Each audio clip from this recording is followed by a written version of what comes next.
ನಮಸ್ಕಾರ ವೀಕ್ಷಕರೇ, ಕವಿನ್ ನಾಯರ್ ಯೂಟ್ಯೂಬ್ ಚಾನಲ್ಗೆ ಸ್ವಾಗತ.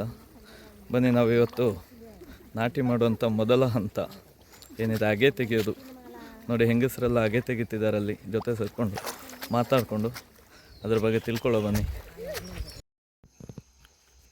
ನೋಡಿ, ಇಬ್ಬರು ಮಕ್ಕಳು ಅಲ್ಲಿ ಆಟ ಆಡ್ತಿದ್ದಾರೆ. ಎಷ್ಟು ಚೆನ್ನಾಗಿ, ಎಷ್ಟು ಖುಷಿಯಾಗಿ ಅಲ್ವಾ?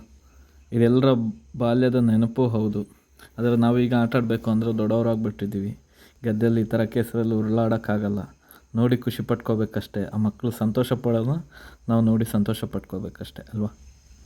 ನೋಡಿ, ಇಲ್ಲಿ ಹೆಂಗಸರೆಲ್ಲ ಸೇರಿಕೊಂಡು ಅಗೆ ತೆಗಿತಿದ್ದಾರೆ. ಏನೋ ನೆಕ್ಸ್ಟ್ ನಾಟಿ ಏನು ಮಾಡ್ತಾರೆ, ಅದಕ್ಕಾಗಿ ಬಿತ್ತಿರುವಂಥ ಭತ್ತದ ಪೈರುಗಳನ್ನ ಕಿತ್ತು ಹಿಡಿ ಮಾಡಿ ಕಟ್ಟಿ ನಾಟಿಗೆ ಅನುಕೂಲ ಆಗೋ ರೀತಿಯಲ್ಲಿ ಮಾಡಿಕೊಡ್ತಾರೆ. ನೋಡಿ, ಅಲ್ಲಿ ಕೀಳ್ತಿದ್ದಾರೆ ಯಾವ ರೀತಿ ಅಂತ. ನೋಡಿ ಯಾವ ರೀತಿ ಕಿತ್ತು ಅದನ್ನು ಹಿಡಿ ಕಟ್ಟಿ ರೆಡಿ ಮಾಡ್ತಾರೆ ಅಂತ ನೋಡಿ. ಯಾವ ಫಾಸ್ಟಲ್ಲಿ ತೆಗಿತಿದ್ದಾರೆ ಅಂತ. ಇದು ಕೈ ಚಳಕ ಅಂತಲೇ ಹೇಳ್ಬೋದು. ನಮಗೇನು ಆಗಲ್ಲ, ಇದು ಅಭ್ಯಾಸ ಇಲ್ಲದವ್ರಿಗೆ ತೆಗಿಲಿಕ್ಕೂ ಆಗಲ್ಲ.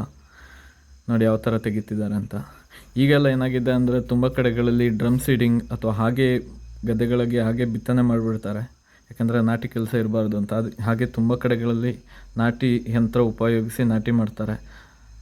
ಆಗ ಈ ಥರದ್ದು ಕಾಣೋಕ್ಕೆ ಸಾಧ್ಯ ಇಲ್ಲ. ಯಾಕಂದರೆ ಅದಕ್ಕಾಗಿ ತಯಾರಿಗಳು ಬೇರೆ ಇರುತ್ತೆ, ಮಿಷನರೀಸ್ ಯೂಸ್ ಮಾಡ್ತಾರೆ. ಆದರೆ ಇದು ಹಳೆ ಕಾಲದಿಂದ ನಡ್ಕೊಂಬಂದಂಥದ್ದು ಏನಂದರೆ ಬಿತ್ತಿದಂಥ ಬೀಜಗಳ ಪೈರನ್ನು ಈ ಥರ ಕಿತ್ತು ಅದನ್ನು ಹಿಡಿ ಕಟ್ಟಿ ರೆಡಿ ಮಾಡ್ತಾರೆ. ಇದು ಹಳೆ ಕಾಲದಿಂದ ನಡ್ಕೊಂಬಂದಂಥ ರೀತಿ. ನೋಡಿ ಅವರು ಎಷ್ಟು ಫಾಸ್ಟಲ್ಲಿ ತೆಗಿತಿದ್ದಾರೆ ಅಂದರೆ ಅನುಭವ. ಅದನ್ನು ಅಷ್ಟೇ ನೀಟಾಗಿ ಕಿತ್ತು ಅಷ್ಟೇ ಚೆನ್ನಾಗಿ ಜೋಡಿಸ್ಬಿಟ್ಟು ಒಂದು ಹಿಡಿ ಮಾಡ್ತಾರೆ.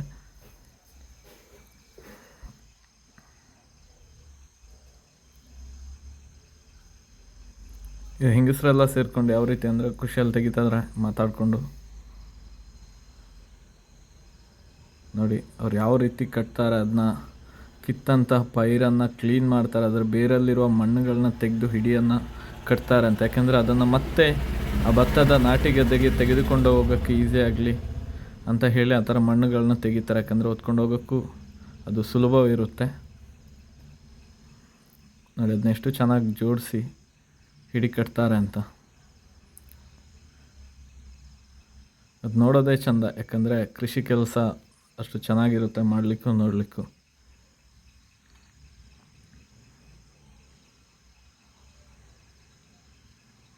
ನೋಡಿ ಕಟ್ಟಿ ರೆಡಿ ಮಾಡಿದರು.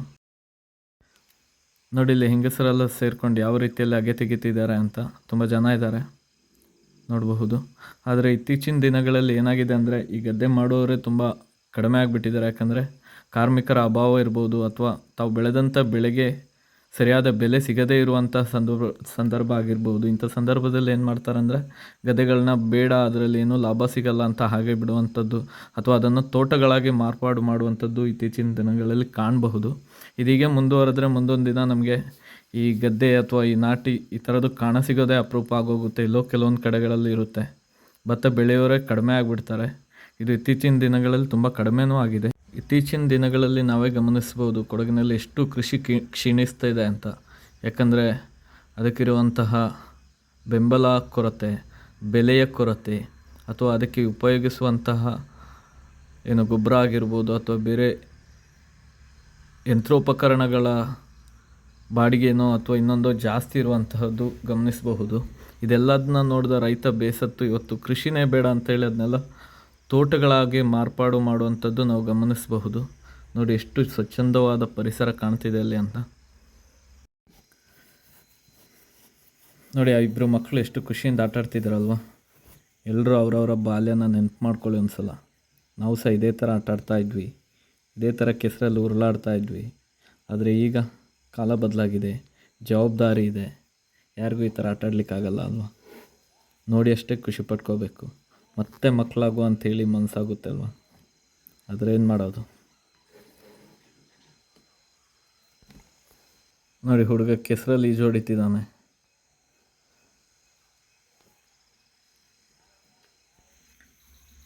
ಅವರು ಹಾಗೆ ತೆಗೆಯೋದನ್ನ ನೋಡಿಬಿಟ್ಟು ನನಗೂ ಸಹ ಆಸೆ ಆಯಿತು. ನಾನು ಸಹ ಒಂದು ಹಿಡಿ ತೆಗೆಯೋ ಅಂತೇಳಿ ಹೋದೆ. ಯಾಕೆಂದರೆ ಹಳೆ ನೆನಪು, ಸಣ್ಣದರಲ್ಲಿರುವಾಗ ತೆಗೆದಂಥ ನೆನಪು. ಹಾಗೆ ಹೆಂಗೆಲ್ಲೋ ಕಷ್ಟಪಟ್ಟು ಒಂದು ಹಿಡಿ ತೆಗೆದೆ. ಆದರೆ ಅವರಷ್ಟು ಚುರುಕಾಗಿ ಅಥವಾ ಅಷ್ಟು ಕ್ಲೀನಾಗಿ ತೆಗಿಲಿಕ್ಕಾಗಲಿಲ್ಲ. ಹಾಗೂ ಹೇಗೋ ಕಷ್ಟಪಟ್ಟು ಒಂದು ಹಿಡಿ ಮಾಡಿಕೊಂಡು ಅದನ್ನ ಕಟ್ಟಿ ಕ್ಲೀನ್ ಮಾಡಿ ಆಗೋತ್ತಿಗೆ ಸಾಕಾಗೋಯ್ತು. ಆದರೂ ಸಹ ಅದು ಅವ್ರು ಕಟ್ಟೋಷ್ಟು ನೀಟಾಗಿ ಕಟ್ಟಲಿಲ್ಲ. ಇನ್ನು ನಾಟಿ ಗದ್ದೆಯಲ್ಲಿ ನನ್ನ ಇನ್ನು ಯಾರು ಬೈಕೊಂಡಿರ್ಬೋದೋ ಗೊತ್ತಿಲ್ಲ. ಆದರೂ ಸಹ ಒಂದು ಪ್ರಯತ್ನ ಅಂತೇಳಿ ಮಾಡಿದೆ.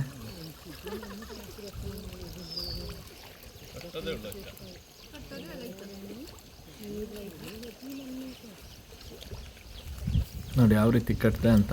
ಕಟ್ಬಿಟ್ಟೆ, ಹೇಗೆಲ್ಲ ಮಾಡಿ ತಿರುಗಿಸಿ ಮಲಗಿಸಿ ಒಂದು ಹಿಡಿ ರೆಡಿ ಆಯಿತು. ಹೇಗೋ ಮಾಡಿ ಅಲ್ಲಿ ಇಟ್ಬಿಟ್ಟೆ ಸುಮ್ಮನೆ. ನೋಡಿ ರೆಡಿ ಅಂತೂ. ಇಷ್ಟು ಹೊತ್ತು ವೀಡಿಯೋಕ್ಕೆ ಸಹಕರಿಸಿದ್ದಕ್ಕಾಗಿ ಒಂದೇ ಒಂದು ಫೋಸ್ ಕೊಡಿ ಅಂತ ಅವ್ರನ್ನ ಕೇಳ್ಕೊಂಡೆ. ನೋಡಿ ಖುಷಿಯಿಂದ ಫೋಸ್ ಕೊಟ್ಟರು. ನೋಡಿ ಕಿತ್ತಿರೋ ಪೈರುಗಳನ್ನ ಈ ಥರ ಸೈಡಲ್ಲಿ ಹಾಕ್ತಾರೆ, ಯಾಕಂದರೆ ನೀರಾರಲಿ ಅಂತ. ನೋಡಿ ಇವರು ಬಾಂಗ್ಲಾ ಮೂಲದ ಅಸ್ಸಾಂ ಕಾರ್ಮಿಕರು. ಕಿತ್ತಿರುವಂಥ ಪೈರನ್ನು ಚೀಲದಲ್ಲಿ ತುಂಬ್ಕೊಂಡೋಗಕ್ಕೆ ಬಂದಿದ್ದಾರೆ. ಈಗ ಎಲ್ಲ ಕಡೆ ಇವರೇ ತುಂಬ್ಕೊಂಡ್ಬಿಟ್ಟಿದ್ದಾರೆ. ನೋಡಿ ಇಲ್ಲಿ ಒಂದು ಅಣ್ಣ ಎಲ್ಲದನ್ನ ಚೀಲಕ್ಕೆ ತುಂಬಿಸ್ತಿದ್ದಾರೆ ನಾಟಿ ಗದ್ದೆಗೆ ತಗೊಂಡೋಗ್ಲಿಕ್ಕೆ. ಇವರು ಅಸ್ಸಾಂ ಕಾರ್ಮಿಕರಲ್ಲ, ಇವರು ಇಲ್ಲಿ ಅವರೇ. ಆದರೆ ಎಲ್ಲ ಕಡೆಗಳಲ್ಲಿ ಈಗ ಅಸ್ಸಾಂ ಕಾರ್ಮಿಕರೇ ತುಂಬ್ಕೊಂಡಿದ್ದಾರೆ, ಯಾಕಂದರೆ ಕಡಿಮೆ ಸಂಬಳಕ್ಕೆ ಜನ ಸಿಗ್ತಾರೆ ಅಂತ. ಆದರೆ ಅವರಿಂದ ಮುಂದೊಂದು ದಿನ ಅಷ್ಟೇ ಅಪಾಯ ಇದೆ ಅಂತ ಹೇಳುವಂಥದ್ದನ್ನು ನಾವೆಲ್ಲ ಅರ್ಥ ಮಾಡ್ಕೋಬೇಕಾಗುತ್ತೆ. ನನ್ನ ಕರಿಯನೂ ಸಹ ನನ್ನೊಟ್ಟಿಗಿದ್ದಾನೆ ವಿಡಿಯೋ ಮಾಡಲಿಕ್ಕೆ.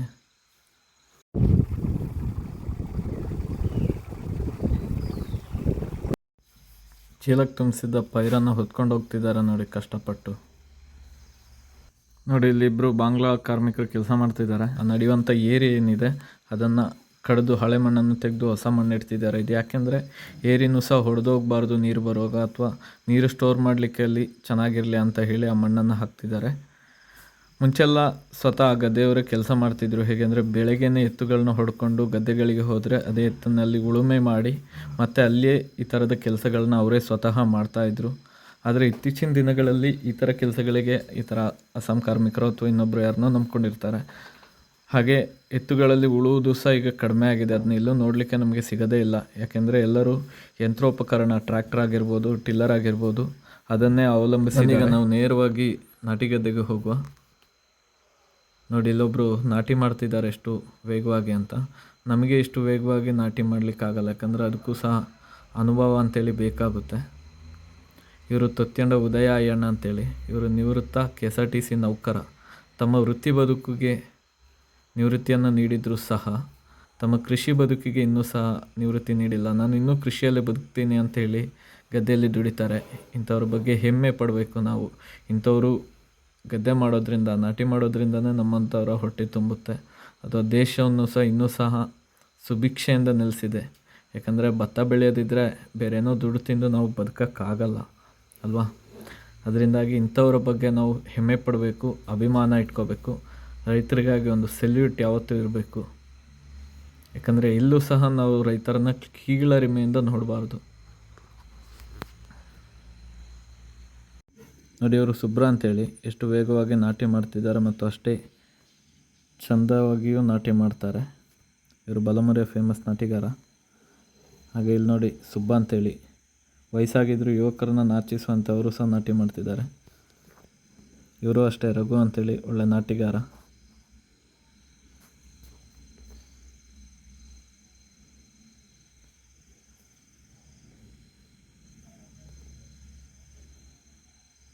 ನೋಡಿ ಇಲ್ಲಿ ಕೈ ಚಳಕ ಬಾಯಿ ಚಳಕ ಎರಡು ಕಾಣ್ತಾ ಇದೆ. ಕೈಯಲ್ಲಿ ನಾಟಿ ಮಾಡ್ತಿದ್ದಾರೆ, ಬಾಯಲ್ಲಿ ಬೀಡಿನೂ ಇಟ್ಕೊಂಡಿದ್ದಾರೆ.